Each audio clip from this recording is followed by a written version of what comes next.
கிராம மக்களுக்கான 16வது ஈஷா கிராமோத்சவம் விளையாட்டுப் போட்டிகள் கடந்த நவம்பர் 16ஆம் தேதி முதல் பல்வேறு மாவட்டங்களில் நடக்கிறது. இதில் பாரம்பரிய கலைவிழா மற்றும் கிராமிய உணவு திருவிழா உள்ளிட்ட நிகழ்ச்சிகள் பார்வையாளர்களுக்கு உற்சாகம் அளித்தன. மேற்கு மண்டலத்துக்கு உட்பட்ட கோவை, திருப்பூர், நீலகிரி, ஈரோடு மாவட்டங்களில் 11 முதல்நிலை போட்டிகள் முடிவடைந்தன. இதன் 2ஆம் கட்ட மண்டல அளவிலான போட்டிகள் கோவை, திருச்சி, திருநெல்வேலி, வேலூர் உட்பட 6 மண்டலங்களில் நேற்று நடைபெற்றது. கோவையில் கொங்குநாடு கலைக்கல்லூரி மைதானத்தில் நடைபெற்ற ஆண்களுக்கான வாலிபால் போட்டியில் 17 அணிகளும், பெண்களுக்கான எரிபந்து போட்டியில் 19 அணிகளும் விளையாடின. இதில் ஆண்களுக்கான வாலிபால் முதல் போட்டியில் இருகூர் அணியும், வெள்ளியங்காடு அணியும் மோதின.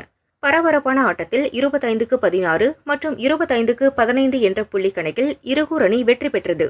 பெண்களுக்கான எரிபந்து போட்டியில் எல்ஜிபி அணியும், எவர்கிரீன் அணியும் மோதியது. கடும் போட்டிகளுக்கு மத்தியில் எவர்கிரீன் அணி வெற்றி பெற்றது. மேலும் பார்வையாளர்களிடம் விளையாட்டு ஆர்வத்தை ஏற்படுத்தும் விதமாக கயிறு இழுத்தல் உள்ளிட்ட போட்டிகள் நடைபெற்றன.